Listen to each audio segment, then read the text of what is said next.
know, Zaire. That's pretty insane. Yeah. It's not insane, dude. No, it's not insane. Not insane. Come on, just pay attention. You are so good. Pay attention. Pay attention, man. Just pay attention. That's all you gotta do. You're the smart stop shooting guy. You just put up 27 on like 7 threes. 7 threes. Wait, my rule is Marcus Smart gets 5 shots, and if he makes 2 of them, keep shooting. You get an extra one. But if he's on, I don't mind it. Like tonight, I was like, Avery, you don't shoot anymore. Give it to Marcus Smart. Brad Stevens drew up the final play for Avery Bradley. I saw that coming. Absolutely, because remember he hit that shot a couple of years ago in Cleveland. So it was almost like I sat and re-envisioned it. I said, okay, he did this before. This is going to Avery Bradley. He's about to knock this shot down. Yes. Yeah. That one was more from the corner too. I remember that play. That play was kind of broken up, but it was Bradley just got it off in time. He had a much cleaner look here and was a little bit further up the floor. But I thought that exactly too. I was like, that's a carbon copy almost of what they did. No, it makes sense. It makes sense because he's their fastest, most athletic player on the floor, and they don't have a guy who could create his own shot out there. So run Avery Bradley. I thought it would be off a double screen, but it was actually it was a screen, so misdirection. Thankfully, the Cavs screwed it up. J.R. Smith and Devon Shepard. It worked. An awesomely timed cut by Jay Crowder, enough to fool the Cavs defense and thinking that they got to go cover. That ball just dropped in. It was awesome. Can we start this show? Yeah. So I can talk about how I felt confident the whole time. Let me tell you something. Let's start the show. Come on, start the show. Good morning, everybody. Welcome to another edition of Celtics Roundtable on CLNS Media. CLNS Media, the leading online provider of audio video coverage of the Boston Celtics, coming to you the morning after. And if you went to bed early, missed a good one. Celtics come down 21 points in the second half, take down Cleveland for the first time anybody's done so this postseason on an Avery Bradley game-winning three-pointer, 111-108. Celtics were down 21 points. They were down their best player, their second team All-NBA point guard Isaiah Thomas. Boston gets the best game of his life from Marcus Smart, a little luck from Avery Bradley, some chippiness from Jonas Jerebko, and they take Game 3 on the road. Unbelievable, guys. Alongside Matthew Ignal, Zaire, and Tom Carnes, I'm Evan Valenti. Guys, Zaire, well, first off, welcome back. Second off, I know you're not a big Marcus Smart shoot all the time guy, but this was a good moment for him to maybe step up and take a couple more shots, no? Thank you, Marcus Smart, for turning into someone who isn't Marcus Smart. No, I'm just kidding. Marcus Smart. Marcus Smart was a leader. He was a leader among men today. He stepped up. Man, I never stopped believing in this series, man. I had people I don't even know just messaging me on Twitter just saying you have no chance. Shout out to I Hate Yanks 27 who told me this is going to be a sweep. We have no chances. I was like, I don't believe in zero chances. He said, well, I should. But look what happened today, man. This is what I'm saying. Everybody sits here and they're stunned. But I'm like, look, I pay attention to the Celtics team, man. And if they can keep a game close, if they can manage to stay reasonably close, and I mean 15 or closer, and they were actually down 21, but it didn't feel like the other games. The other games felt like it was just totally out of hand. Today, it just felt like there was a shot. And if they have a shot, they can pull something out. If they get close in the final 3 minutes, 2 minutes of a game, they can have it, man, because this is what this team does, and they showed themselves today. So, no, people, don't be surprised. This is the Boston Celtics. This is how they got the number 1 seed, man. It wasn't a fluke. It's what they do. So, we got a shot. We got a shot to tie it up, man. I feel real good right now. Tom, you're like one of the biggest Marcus Smart fans I know. You must be thrilled right now. Oh my God, it was this game and like the game that he just like took it to John Wall. Those are like the highlights of the Smart, and then like the Oklahoma State when he like scored like 45 points. It's up there. Definitely his best game ever. Eastern Conference Finals. He's 23 years old. He just put up a 27 spot, 70% shooting from three. all those people that were like Tony. Oh, Smart. Marcus Smart is Tony. Oh my God. The step back 3 on J.R. Smith was insane. Yeah, R.I.P. Tony Allen, Marcus Smart, bullcrap tweets, please. Ignal, are you as stunned as I am here? I'm just starting to come down right now, and it's been a roll. I didn't sleep much. Like I don't know what to say right now. It's just bad. This is one of the most improbable things that's ever happened. Yeah. So the Cavaliers were a 16.5 point favorites heading into this game. This upset marks the largest in the NBA this entire season and the largest in the last 20 postseasons. They won a game against Cleveland. It took a lot of things going their way. I don't know what happened to LeBron, though. That was a bizarre LeBron performance that I haven't seen in like half a decade. Well, I don't think it's ever happened. Somebody had the tweet that LeBron has like never had a game with 11 points or less and 6 assists or less. I'm not totally sure who tweeted that out, but that was an amazing statistic. It's basically like LeBron's worst game ever. On the for real side, what I've been saying before, man, is that every now and then you can make that guy look like a human being. Every now and then. And this is a time when it happened. It's happened before in Celtics Cavs playoff series. But, I just really this game kind of reminded me of back in 2010. Remember when the Cavs and the Celtics were playing and the C's were down 0-1 in Cleveland?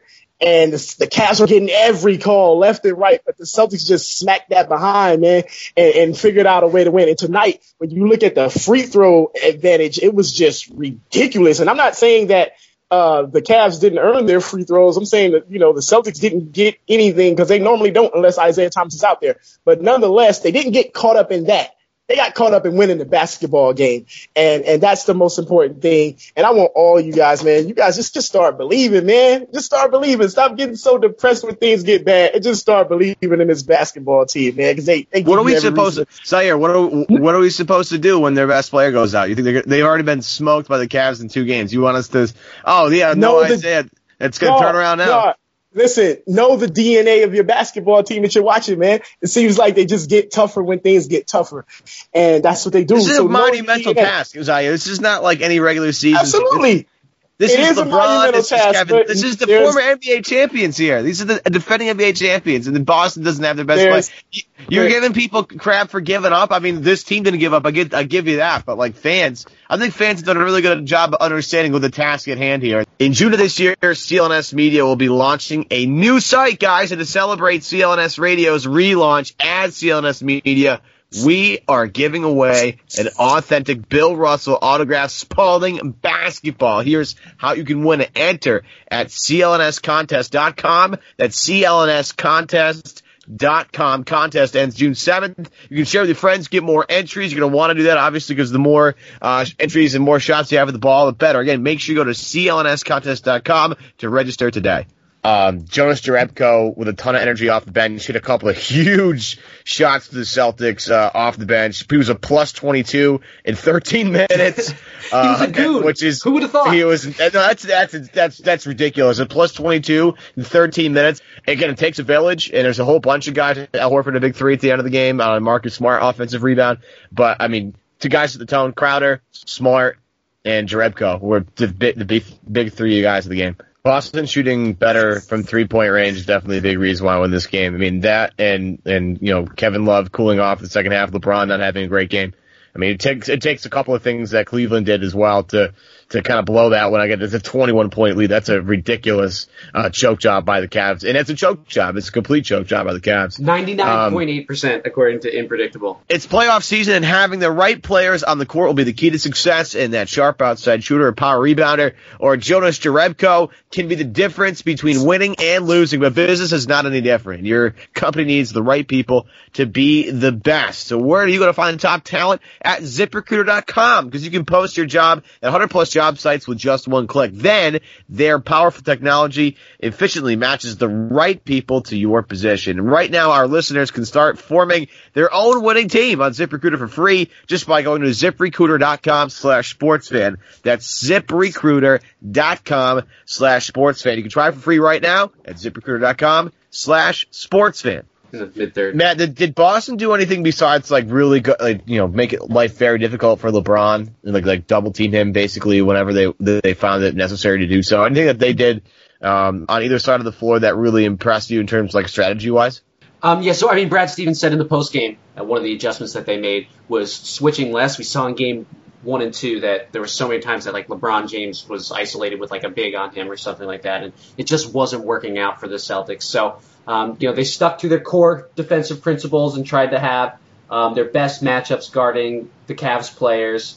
And while that sometimes allowed a guy like J.R. Smith to get loose for something, the Celtics just did a really good job moving their feet, fighting through screens. Always, anytime you see that, special shout out to Marcus Smart and Avery Bradley there. That clearly helped them out. I thought they did a great job also on Irving, keeping him out of the paint. He got a couple easy looks in the fourth quarter, but the Cavs penetration wasn't great late, and the Celtics were able to like muck it up. Like they were able to get deflections or force the Cavs into turnovers. The Cavs offense was just like hummed so beautifully through, basically up until halftime. Really for the whole series, it just was gross after that. And you got to credit the Celtics for what they were able to do.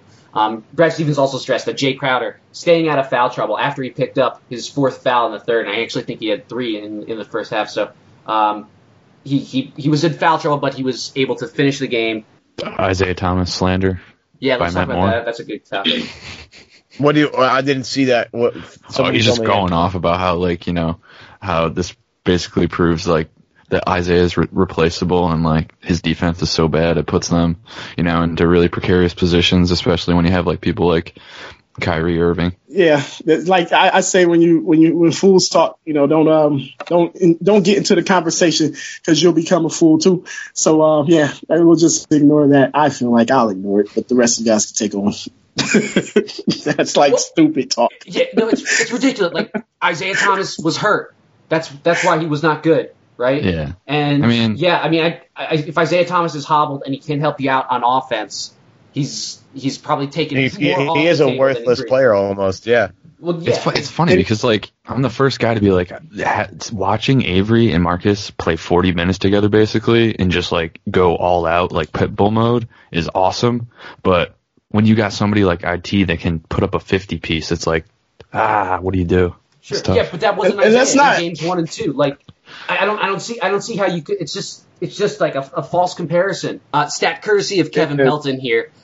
Marcus Smart is the first player in NBA history to make at least 7 threes in a playoff game after shooting less than 30% on threes in the regular season. He would be a guy I'd peg to do that, given the amount of threes that he shoots. And we usually like no Marcus, stop these heat trick threes, but he had a couple deep. He had like a step back, he did like one like behind the back, and then he threw up something. And get them all out in this game because they needed every last one of them. So I counted 4 bounces on that last Avery Bradley shot. Before we needed them all. It dropped through. Yeah, he put like the spin was great. Fortune just smiled upon the Celtics. Yeah, that ball and the rim is the real MVP of this game because I didn't have to sweat about. It was 0.1. I'm like, I don't have to worry about this. I don't have to worry about some stupid shot. It's a movie shot. Yeah, except that he left 0.1 on the clock left. That's the only difference. Just a ridiculous night. Boston goes on the road after getting blown out in Game 2, comes back with a haymaker in Game 3, wins on an Avery Bradley three-pointer, 111 to 108. They guarantee themselves one more game at the TD Garden in Boston in 2017. For Lucky's Pipe, for Matt Ignal, for Zaire, I'm Evan Valenti. Thanks to you guys for listening. Appreciate the time. Make sure you subscribe to Celtics Roundtable as the Boston Celtics news feed, a part of the Boston Celtics news feed, a part of CLNS Media. Again, give us a 5-star rating in the iTunes section if you want. But make sure you subscribe to us because again, we're coming at you a lot during these playoffs. You don't want to miss out on any episodes. Again, from the boys here at Roundtable, I'll see you guys tomorrow morning to help preview Game 4. Can Boston do it again? We'll see. Find out next time on the Celtics Roundtable podcast on CLNS Media.